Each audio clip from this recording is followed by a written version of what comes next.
Hello and welcome to another update video about Mana. Yeah, Mana also is pushing higher. We had this count on the chart in the previous video, and I believe we said something like that as long as we're holding here the 65 cent level, we can still focus on higher because we had a potential Elliott wave triangle on the chart here. There you go. You can even draw trend line here, contracting triangle, trend continuation pattern, which eventually did break to the upside. And I believe the only difference in the previous video, I think I did assume the wave D could be this one and the E wave would sit here. But with the latest price action, I think it makes more sense that D was finished here, E down here. With the completion of the E wave of the triangle, the wave 4 finished as well. Let's just double check. I believe the D wave was not really long enough. I mean, long enough is, it doesn't need to get to the 61.8 extension. Yeah, so you can measure. One way of calculating the D wave target is to calculate to take the length of the B wave and then you take the 61.8% extension of that. But it's not absolutely needed. We reached the 38.2 extension. That's fine. There is not really a rule. It's more a guideline. Okay, and then here on the way down, let's see, taking the C wave, I think this was also a bit short, but also here we reached the 38.2 extension. So it's fine. The thing is, why would I like to take why would I like to put the E wave here?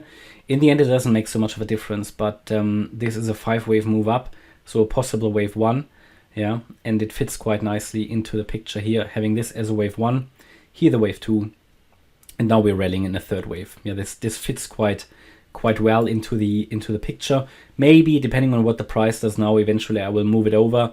It's also technically possible to see this as the D wave and this as the E wave, but then the E wave would also be very, very short, even shorter. And then we would have to find here a small 1-2 setup, and then we're now rallying. It doesn't make a great difference, right? It doesn't make a great difference. And important is now that we're holding the swing lows for continuation to the upside, and we're also going to take a look at targets. So yeah, if we consider this wave 4 finished, which we can now, then this would be a wave 1, here the wave 2, and we could now be rallying in a third wave. Then there should be a fourth and a fifth. So of wave 5, right? It should be like that. Ideal target based on the length of the third wave to the low of the fourth. Yeah. First target would be the 82.5 cent level. The 38.2 fib extension, we've nearly reached that. And the 61.8 extension at 93 cents would be the second target. At the moment, I don't see a sign of weakness yet. Yes, we see some headwinds up here, but it's not really a strong rejection. Also, I don't see at the moment on the 30-minute chart, I don't see a bearish divergence yet. Yes, there is a small one here. That often happens in a wave 5 of 3. So the size of the divergence would confirm the idea that we've got 5 waves complete here, maybe now in wave 3. We're going to double check that in a minute. But overall, no bearish divergence here between that high and that high. So got good, possible good confluence there with the indicators that we're still pushing higher. We're now in a strong trending range again. Often what you see is a high reading on the RSI in a wave 3. We do see that. And on the lower time frame, we see that bearish divergence, which means wave 5 of 3 might have ended here. So we might now get in a wave 4 and then get one more leg up in a wave 5. So that's sort of how it works. Looking good. A lot of volume today as well. So yeah, no, it's starting to look interesting. Here on the 4-hour, we currently have a bearish divergence. You can see that between this high. Well, no, actually between this high and this high. Again, that would confirm the idea that we are in a wave 5. So obviously, as we go into the higher time frames, the indicators can give us clues about the higher level pattern as well. So at the moment, this all fits quite well. Yeah, could be that this wave 3 is now over. We certainly have enough waves. And if I measure here the length of the wave 1, go to the low of the wave 2, yeah, we reached the 1.618 extension just about. I mean, it would be nice to maybe push a little higher,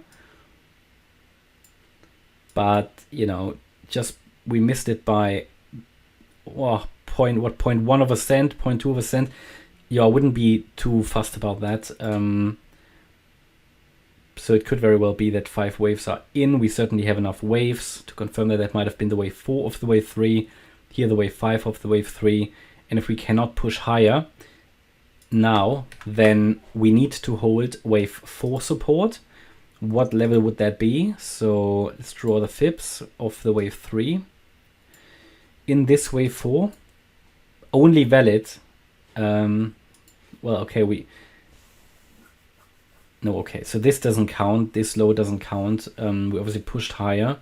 And when we come down now, we should get into this region between the 78.1 cent level and the 50% fib level. So the 23.6 fib and the 50% fib between 78.1 cent and 74.7. That would be an ideal entry point to trade the wave 5.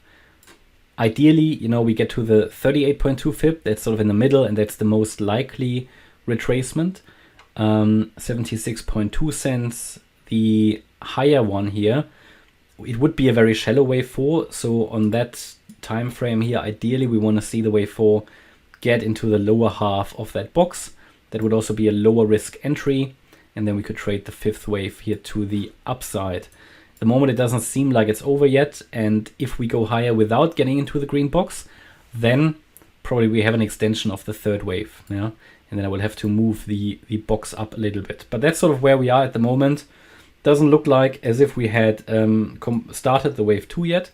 So this will obviously be the next lower, let's say low risk or very low risk and high probability entry point.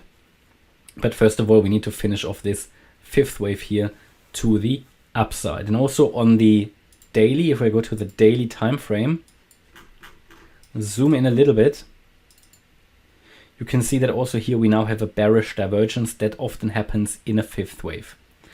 Okay, that's my update about Mana. I hope you liked the update. If you did, please hit the like button, leave a comment and subscribe. And if you really like the content, then please check out the channel membership. Thanks a lot for watching. Bye-bye.